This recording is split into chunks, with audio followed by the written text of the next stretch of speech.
The dog should have stopped long before the storm reached the cabin, but Ranger kept coming. Former Gunnery Sergeant Michael Carter heard the sound before he saw him. A thin scrape of metal across frozen gravel beneath the wind sweeping through the ponderosa pines outside Flagstaff, Arizona. Michael had been closing the last wooden shutter when the noise came again. Scrape. Pause. Scrape. He stepped off the porch and looked toward the tree line. Snow moved sideways across the property, gathering against the fence and whitening the shoulders of his jacket. Then a dark shape appeared between the trees. Ranger. The German shepherd lifted his head. 9 years old now, dark sable coat glazed with ice, ears low from exhaustion, breath leaving his muzzle in pale bursts. A frayed canvas strap was clenched between his teeth. Behind him dragged a small olive-green ammunition box, its corners striking stones beneath the snow with every uneven step. Michael moved toward him immediately. Easy, boy. You made it. He reached for the strap. Ranger turned his head away. There was no growl, no warning. Only a quiet refusal. Michael stopped. The old dog looked at him, then pulled again. One step. The box scraped forward. Another. Ranger's rear legs trembled. Michael's chest tightened. He had known this dog when Ranger could cross rough ground for hours without losing focus. He had known the Marine who trained him too. Staff Sergeant Daniel Brooks. Daniel had been gone 3 years, but some names still changed the temperature of a room when Michael thought them. Forget the box, Michael said. Come here. Ranger did not. He dragged it toward the porch. 10 feet. 8. 5. Michael walked backward beside him, hands ready but not touching. The dog slipped once, caught himself, and continued. The front edge of the ammunition box struck the bottom porch step. Ranger stopped. His whole body shook beneath the ice in his coat. Michael crouched beside him. That is enough. Ranger held the strap. Michael reached toward the box instead.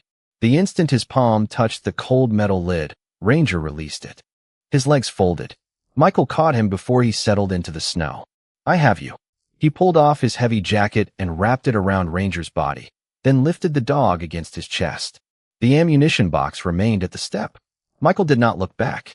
Inside the cabin, he laid Ranger on thick blankets several feet from the fireplace and brought warm towels from the laundry room. He checked the dog's breathing, paws, gums, and responsiveness, then called Dr. Emily Hayes, the veterinarian who had worked with retired service dogs for years. She told him to warm Ranger gradually, offer small amounts of water, and keep him still until she arrived. Michael followed every instruction. Only when Ranger's trembling began to ease did Michael remember the box outside. He carried it in with both hands and placed it near the door. Meltwater ran from its scratched green sides onto the wood floor. Ranger opened his eyes. Not toward Michael. Toward the box. Michael crouched beside it and studied the faded paint, the worn canvas strap, and a small dent along one corner. Nothing about it explained why a half-frozen dog had dragged it through a storm. He placed his fingers near the latch. Ranger lifted his head. Michael stopped. The dog was exhausted, but his eyes were clear. Watching. Waiting. Michael slowly removed his hand. Ranger lowered his head again. Outside, the wind pressed snow against the shutters. Inside, the fire cracked softly behind them. Michael looked from the old dog to the sealed box and understood only one thing. Ranger had not come all that way merely to deliver it. He had needed Michael to touch it first. Michael left the ammunition box beside the front door and returned to Ranger. The dog's breathing had steadied, but the tremor had not fully left his legs. Michael replaced the damp towels with dry ones, checked the water bowl, and kept the fire low enough to warm the room without overheating him. 20 minutes later, headlights appeared through the storm. Dr. Emily Hayes came through the door carrying a medical bag, snow caught in her dark coat and hair. She knelt beside Ranger before asking about anything else. How long has he been like this? I do not know. He showed up dragging that. Michael nodded toward the box. Emily glanced at it once, then returned her attention to the dog. She checked his temperature, paws, gums, breathing, and heart rate, working slowly while Ranger watched her with tired patience. He is cold and exhausted, but he is responding, she said. That matters. Michael exhaled for what felt like the first time since hearing metal scrape across the gravel. Emily covered Ranger with another blanket.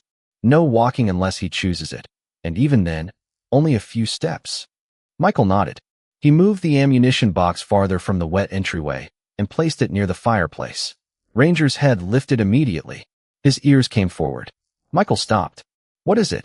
Ranger stared at the box, then toward the hallway. Michael carried it back toward the front door. Ranger lowered his head. He waited a moment, then moved it toward the kitchen. Nothing.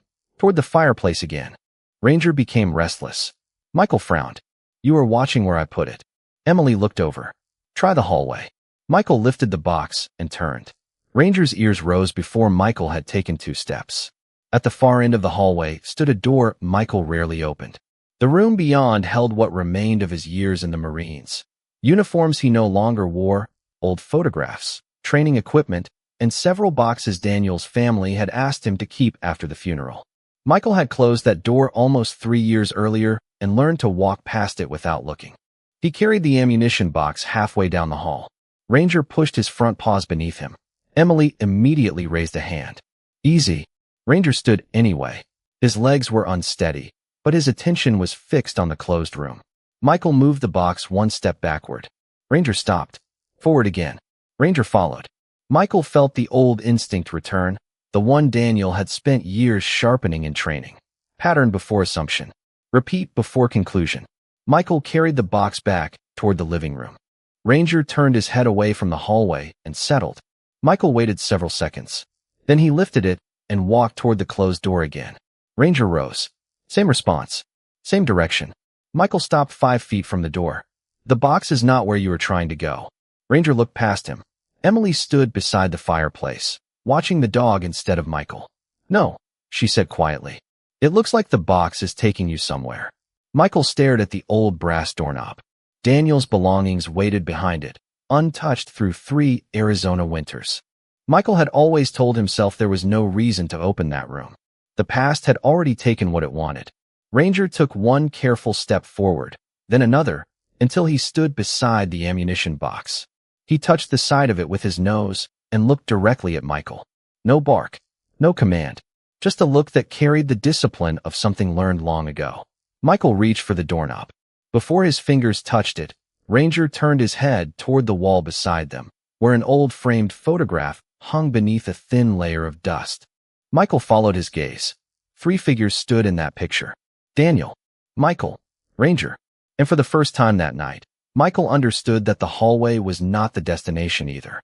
It was only the beginning of the route. Michael did not open the door. Not yet. Ranger had turned away from it and fixed his attention on the framed photograph hanging beside the hallway, and Michael knew better than to interrupt a pattern once it had started. He lifted the ammunition box and carried it beneath the picture. Ranger followed slowly, his paws careful on the hardwood floor, Emily close enough to steady him if he faltered. The photograph showed Michael and Daniel standing shoulder to shoulder on a training range years earlier, both younger, both sunburned, Ranger sitting between them with his ears forward and his mouth open in what almost looked like a grin. Michael had walked past that photograph for nearly 3 years without really seeing it. Ranger stopped beneath it. He looked at Michael. Then he touched the side of the ammunition box with his nose. Michael felt a small chill that had nothing to do with the weather. "That is 1. Emily glanced at him. "1 what?" "A marker." Michael moved again. Ranger followed. A few feet farther down the hallway, an old Marine Corps Challenge coin rested in a shallow wooden tray. Daniel had given it to Michael after a long training rotation, back when both of them still believed there would always be another one. Ranger stopped beside the table. He looked at Michael. Then he touched the box. "Same movement. Same order." "2," Michael said. His voice was quieter now. Emily watched Ranger closely. "He remembers this?" "He remembers something." Michael carried the box farther. Near the closed room hung a worn leather K-9 lead, the handle polished smooth from years of use. Daniel's lead. Michael had almost thrown it away after the funeral, then could not make himself do it. Ranger stopped beneath it, looked at Michael, touched the box. 3. Michael closed his eyes for a moment, and an old voice returned from somewhere he had not visited in years. Daniel on a dusty training field. Ranger younger. Michael impatient. "Proof before retrieval," Daniel had said. "You do not assume the route. You confirm it." Michael opened his eyes. 3 markers. 3 confirmations. Photograph. Coin. Lead. "He is not improvising," Michael said. Emily nodded slowly. Then whatever comes next was taut. Michael looked at the closed door. This time Ranger looked there too. Michael turned the brass knob. The hinges gave a dry groan as the room opened onto cedar shelves, stacked canvas bags, old uniforms, and training gear dim beneath a single ceiling light. The air smelled of dust, leather, and wood that had been closed too long. Michael stepped inside carrying the box. Ranger entered behind him and ignored almost everything. He passed the old footlocker, past the folded field jacket, past the shelf where Daniel's training notebooks sat untouched. At the far wall stood a narrow wooden rack with numbered hooks from 1 to 12. Ranger stopped directly in front of number 7. Michael stared. Hook 7 held nothing except a short strip of faded webbing. Ranger sat beneath it, looked at Michael, touched the box. Michael reached up and removed the webbing. Behind the hook, partly hidden inside a shallow groove in the wood, was a small brass key. Emily exhaled softly behind him. Michael lifted the key between 2 fingers. A narrow envelope had been tucked beside it. His name was not written on the front. Nothing was. He opened it and unfolded a single card. For words were written in Daniel's unmistakable handwriting. Dog first. Truth second. Michael read them twice. Ranger lowered himself onto the floor beside the ammunition box, exhausted but calm. Michael looked from the brass key to the room around him. The route had not ended at the door. The photograph, the coin, the lead, the numbered hook, the key. Each step had proven the next. Daniel had built the sequence so that memory could survive even after explanation was gone. Michael closed his hand around the key. Somewhere in this room, there was still one lock left. Michael stood in the center of the old room with the brass key resting in his palm. Ranger lay beside the ammunition box, his breathing slow now, his eyes still open. Emily remained near the doorway, giving the dog space while watching every change in his posture. Michael searched the shelves first. An old metal cabinet. No match. A locked footlocker. Wrong key. 2 desk drawers. Nothing. He almost laughed at how familiar the frustration felt. Daniel had always hated shortcuts. You made me work for everything, Michael said under his breath. Ranger's ears moved. Michael looked at him, then followed the dog's gaze toward the workbench along the far wall. It was old cedar, scarred by years of training equipment and tools. Beneath the top shelf, one narrow panel sat slightly uneven. Michael crouched and brushed dust from the edge. A small brass keyhole appeared near the right corner. He inserted the key. The lock turned with almost no resistance. A shallow drawer released from beneath the bench. Inside was a weatherproof folder, Ranger's service identification, retirement paperwork, veterinary records, and a sealed training document with Daniel's signature across the bottom. No treasure, no mysterious prophecy, just paperwork. Michael felt strangely relieved. He opened the training document. At the top were 4 words written in black ink.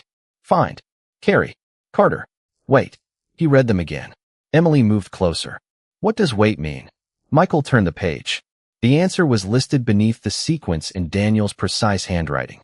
Recipient confirms the dog. Checks condition. Provides warmth. Calls medical support if needed. Allows the dog to rest. Only then may the designated container be opened. Michael looked toward the blankets wrapped around Ranger. The water bowl. Emily's medical bag. His jacket still lying beneath the dog. He had done every step before he knew any of them existed. He was not stopping me because the box was dangerous, Michael said. Emily studied the page, then Ranger. No, Michael sat back on his heels. He was making sure I took care of him first. Emily was quiet for a moment. Then she said, maybe that was the whole point. Michael looked at her. She nodded toward the instructions.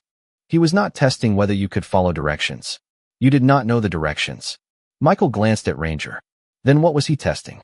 Emily's expression softened. Whether you were still you. The words landed harder than Michael expected. For 3 years, he had measured himself by what he had stopped doing. Fewer calls. Fewer visits. No reunions. No room opened at the end of the hallway. He had thought grief changed a man by taking things away.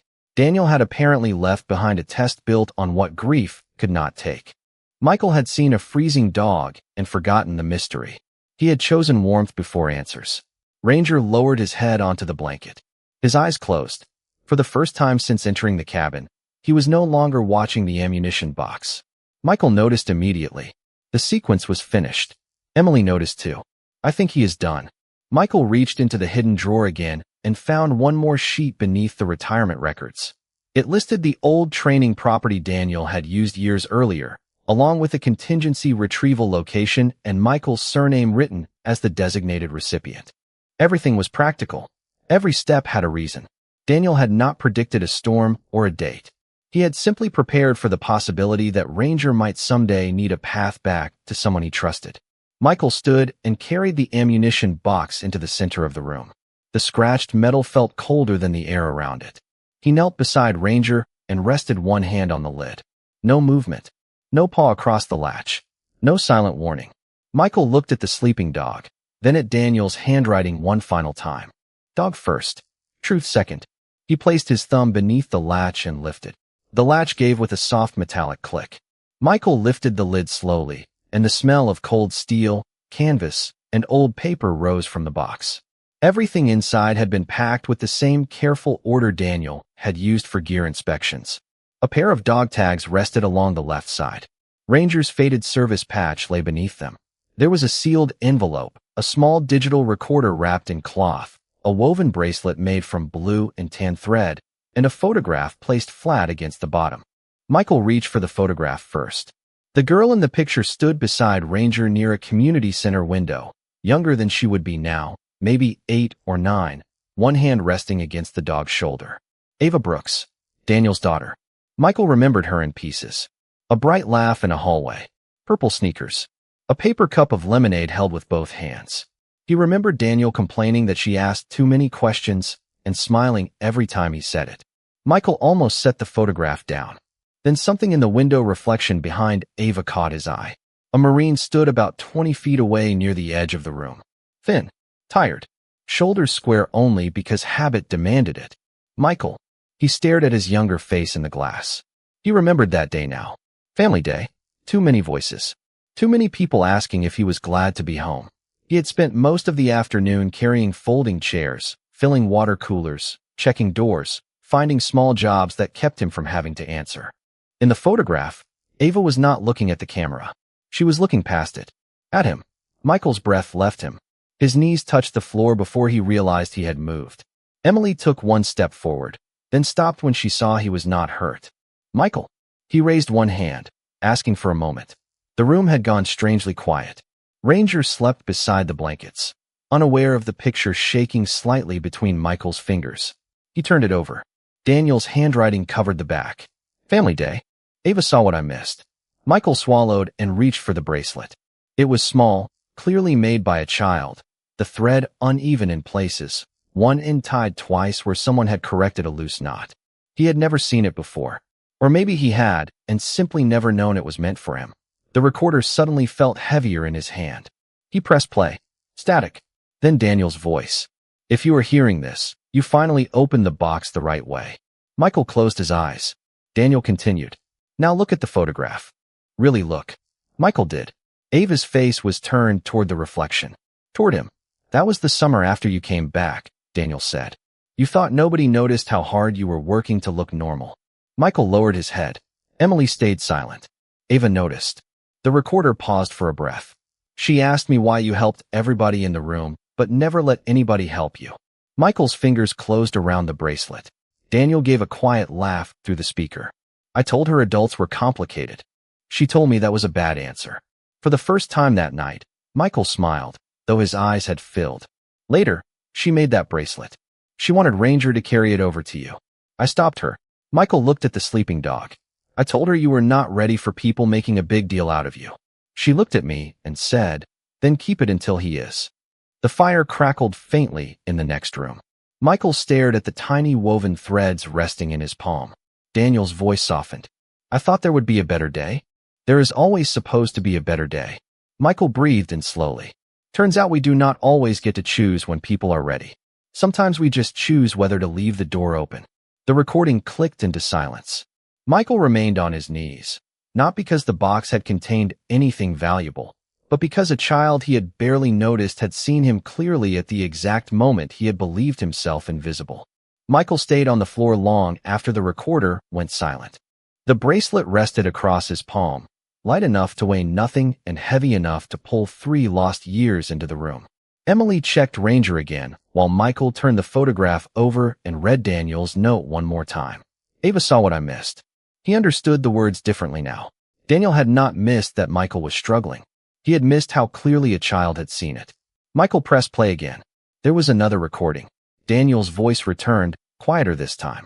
Before you do anything with that bracelet, listen. Michael looked toward Ranger. The old German shepherd was awake now, head resting on the blanket, eyes half open. Ava did not forget him, Daniel said. And she did not forget you either. But this is not a mission, Carter. Do not turn it into one. Michael almost smiled. Daniel had always known exactly where his mind went when emotion became uncomfortable. Find a task. Solve it. Move. After that family day, Ava asked about you for months. She wanted to know if you ever smiled when nobody was watching.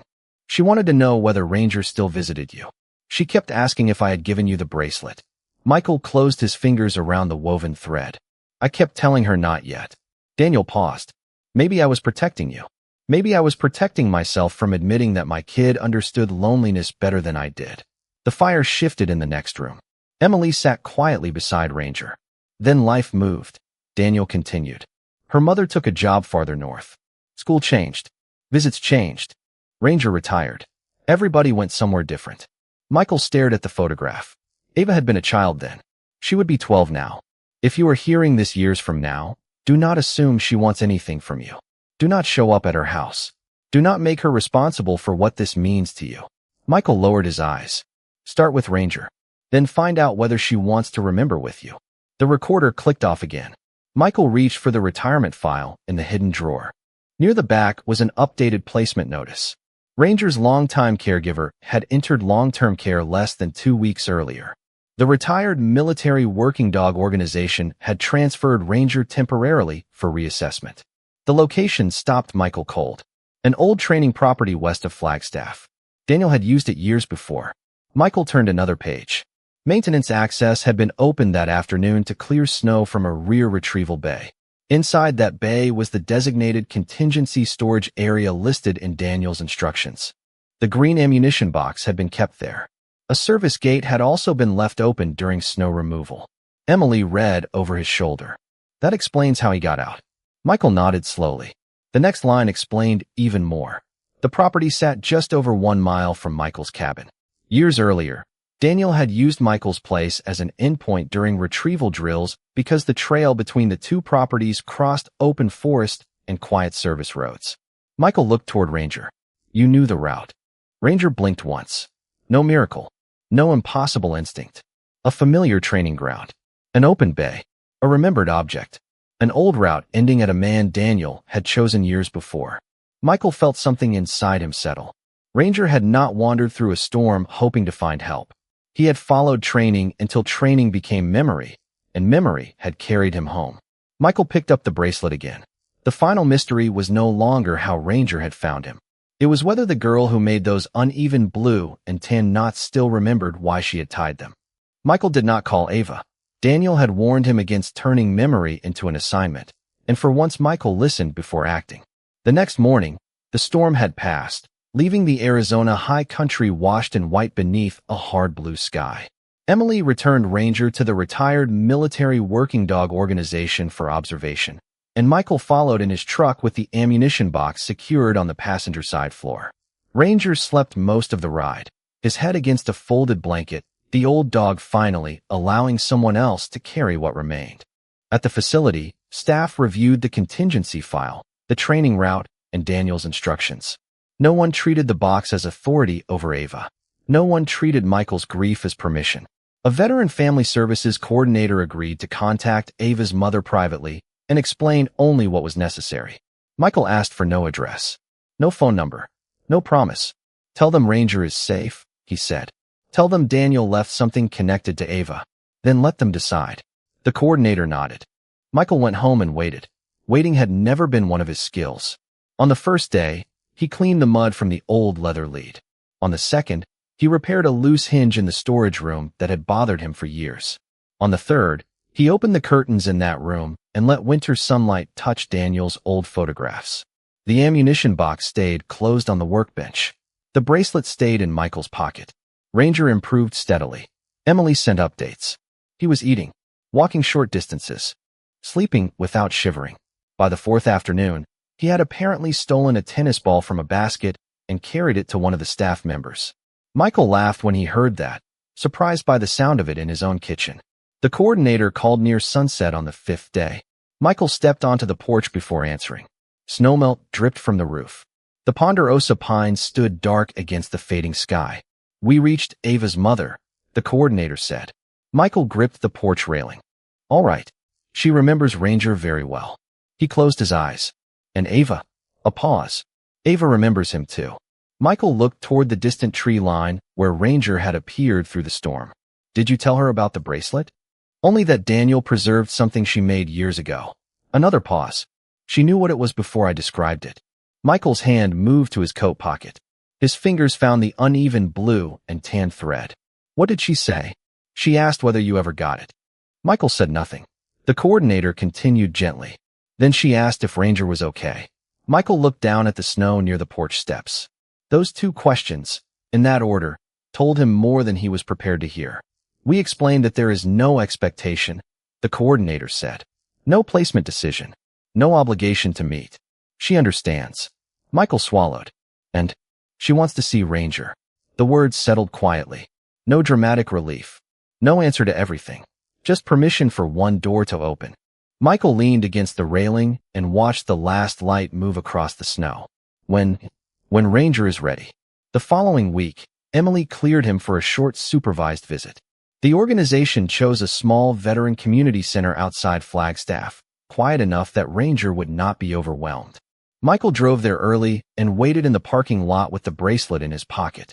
Ranger sat beside him on the old leather lead, alert but calm. A sedan turned into the lot and parked near the entrance. A woman stepped out first.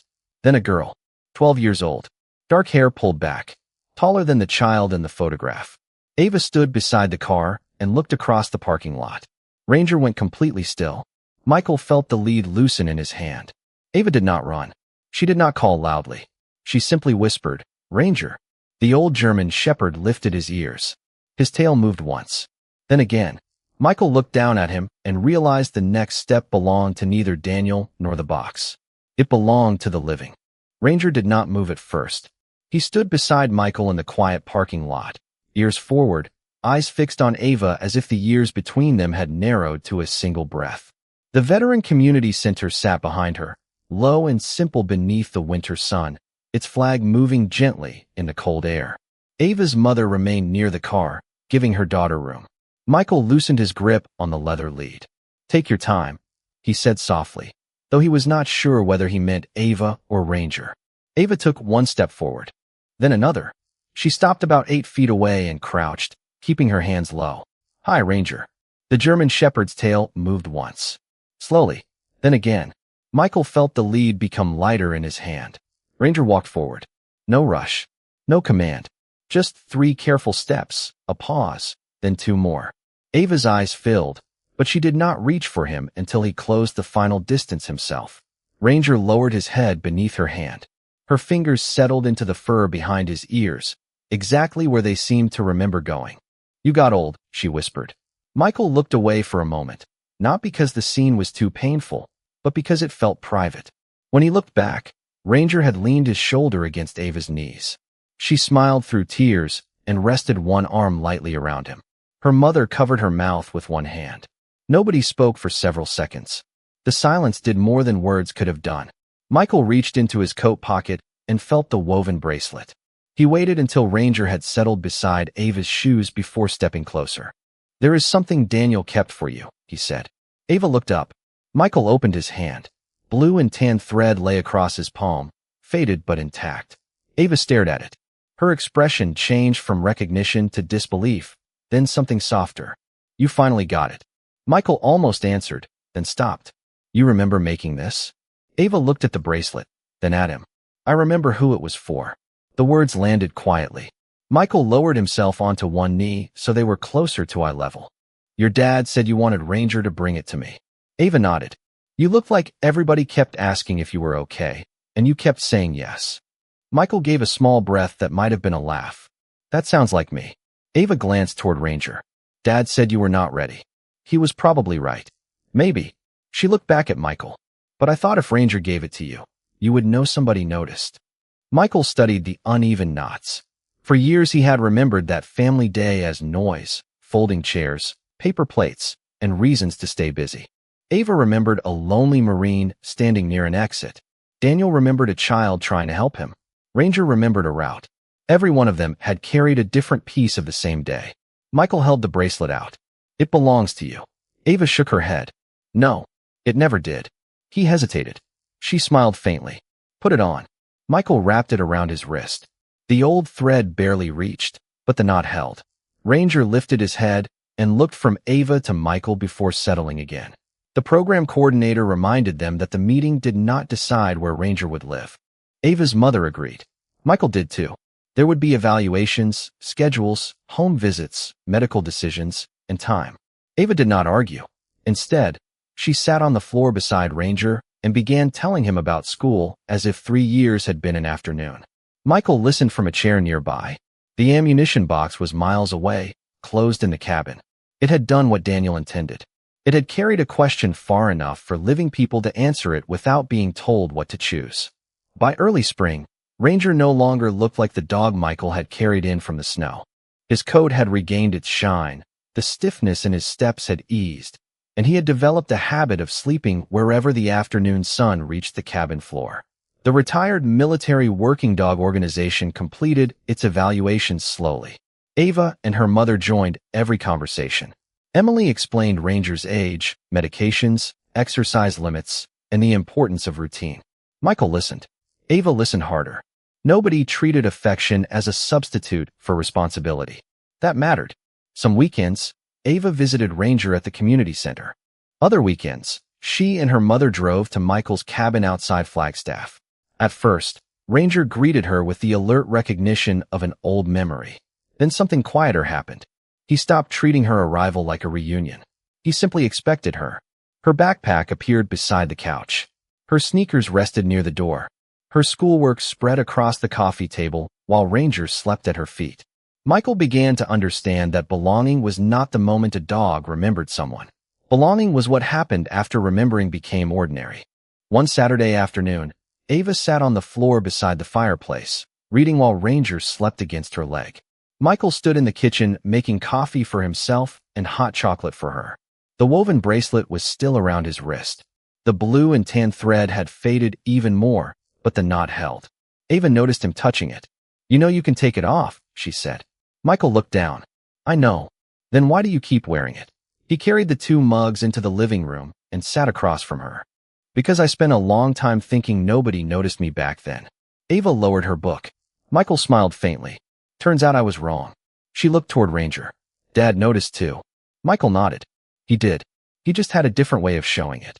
Above the fireplace, the olive green ammunition box sat closed beside Daniel's photograph, Ranger's faded service patch, and the old dog tags.